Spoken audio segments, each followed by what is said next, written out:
Well, you know, as an educator, I find it very inspiring that Dr. Monteith would spend the time to focus a lot on special education. It is a group of students that we have within our education system that are usually underrepresented. And so it's wonderful that somebody would take the work that they've done in the doctoral thesis and actually apply it to a book. You know, and I think it makes fantastic reading also, and it is very instructive. I actually recommend that our principals actually get a copy. In fact, at Monroe College, we have acquired a few copies that will serve to assist our staff in enlightening them on the importance of catering to special needs in schools. It makes for fantastic reading, particularly because oftentimes we think about special needs only on the most critical part of the spectrum. But there are many mild occurrences of special needs that occur among children, and it's very important that we provide them with the type of support and knowledge that will help them to identify when this occurs and seek the appropriate support. You know, what we have found, is that we do have across the education sector children with varying degrees of special needs. Well, I would be able to speak off the cuff about Monroe College, but what I do know is that you have cases where kids have autism, for example, very mild autism, and one made us think the child is antisocial, when indeed the child is actually suffering from autism.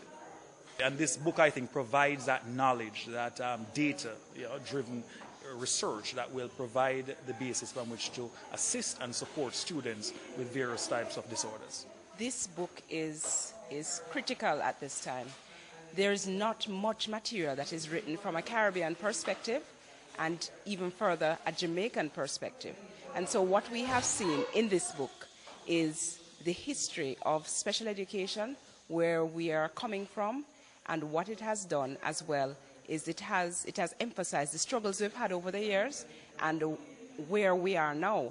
What the book does is it projects where we can go to, because it emphasizes that the case study that was done by Dr. Monteith emphasizes that with training and professional development, teachers are able to understand the needs of children with special needs in the classroom, and this will make inclusion worthwhile. This will make inclusion work.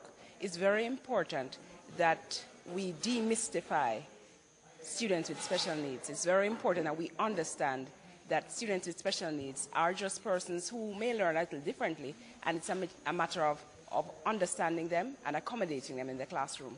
And so this book speaks to training teachers and helping them to be ready for the inclusive classroom, which is where we're going in the future of education in Jamaica. One of the things that the book emphasizes is the parent advocacy, where we came from, and also it shows the slow pace with which we have put in place measures that will speak to the needs of persons with special education needs.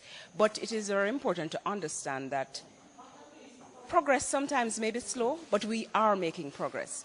And this book, especially from the Jamaican context, will help the policymakers to understand how it is we can cause inclusion to actually be worthwhile in our classrooms. Well, when I decided to do my research as a student of Nova Southeastern University in Fort Lauderdale, Florida, I did a doctorate in education, major in special education. Having worked in the education system closely as an education officer, as a teacher, as an external assessor, as an inspector, and as somebody who works for the National College for Educational Leadership part-time as well, and as a person who has conducted numerous workshops for teachers, I realized that teachers needed more continuous professional development as it relates to special education. Now, as it relates to inclusion, also, I have family members and friends who have been in the system, and I realized that many of them had challenges. It doesn't necessarily have to be on the bad side. It could be students who are exceptional as well, but they have challenges, and I realized that the teachers were not able to understand. For example, I knew of cases where students were assessed and the reports went to schools, and the teachers got the reports and the recommendations by the psychologists who did the psychoeducational assessment. Those were just put one side and so on. But why inclusion at this time? Frankly, inclusion has been a buzzword globally, from even the Salamanca statement from 1994. However, in Jamaica, you find that because the children are not assessed before they go into the system, they're just there in the classroom. And as the mantra of the Ministry of Education says, every child can learn and every child must learn. And I personally believe in that.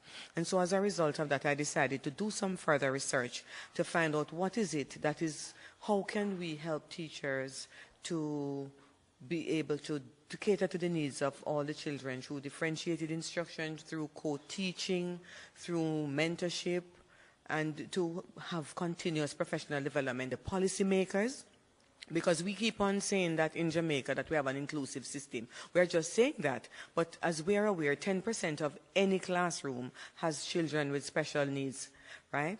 And so we know that they are right there. The difference between us and when you look at some of the countries globally, you find that those countries have the support services. They see inclusion as social justice, so the children have a right to education, and so a deliberate effort is made. One of the things that we must get done quickly here in Jamaica is to ensure that we roll out our special education policy, because for years it has been just in draft stage.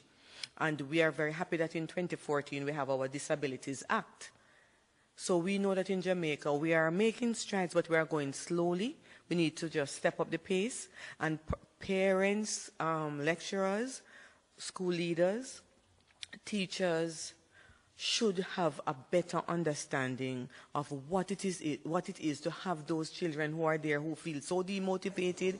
They are not really performing to their optimum because they need more support. I found that at the pre-test, we found that the teachers were very apprehensive. They said they didn't know much. When you question them about which of the disabilities they would prefer to have in their class, or do they feel comfortable, they said no. But when I completed the research, and at the end of it, many of those persons said that they felt very good, and they felt that they are now ready to go back in the classroom to adapt instruction.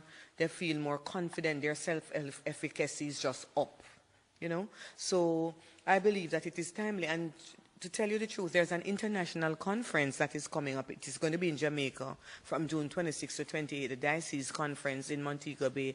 I'm going to be one of those presenters, and there are other persons writing modules. So I believe that my book is timely. Every child can learn and every child must learn, and I personally